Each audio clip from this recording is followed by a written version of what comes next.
Dualsport Doug here. So let's take a look at something on my 2002 DR-Z400. So I've had this bike since 2006, and what I had done right off the bat was disabled the clutch safety switch. That way you can start the bike when you don't have the clutch pulled in. By doing this quick modification, you're actually bypassing one of the safety functions. So definitely do this at your own risk and understand what you're getting into. But in a lot of precarious situations, it's kind of an annoyance to have to pull in the clutch lever to be able to start the bike. So it's actually a really simple modification to do with, technically there's no modifications at all.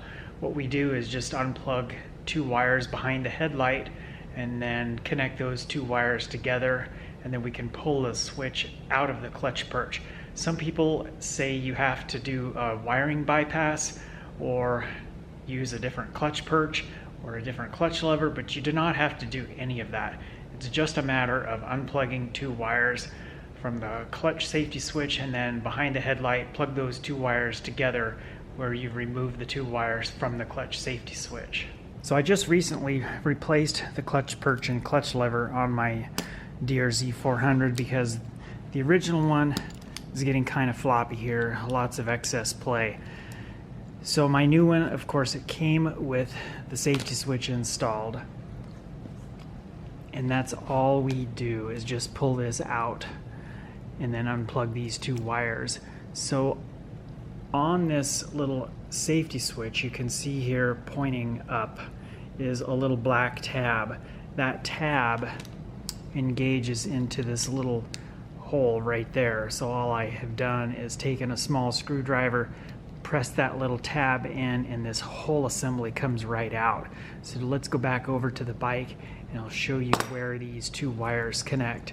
It's a yellow with a green stripe. Here's sort of a big picture view looking behind the headlights. So we have this green connector, yellow connector, and black connector. And the yellow wire with the green stripe is the two wires that are connected to the clutch interlock switch that's in the clutch perch. So those two wires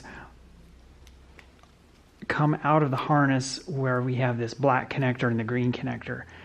So to bypass the clutch safety system, all we do is unplug the two wires that are connected here and here from the clutch switch and then plug them together like this. And I'll show a demonstration of how that works.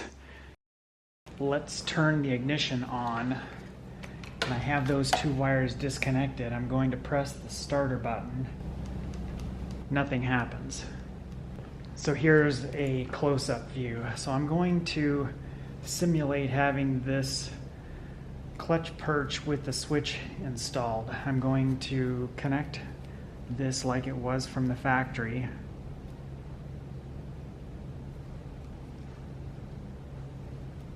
Ignition switch is still on. I'm pressing the start button. It starts. So if I press that switch in, it will not start.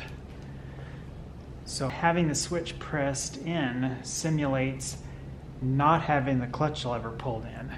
So watch here. I can release this and the bike tries to start.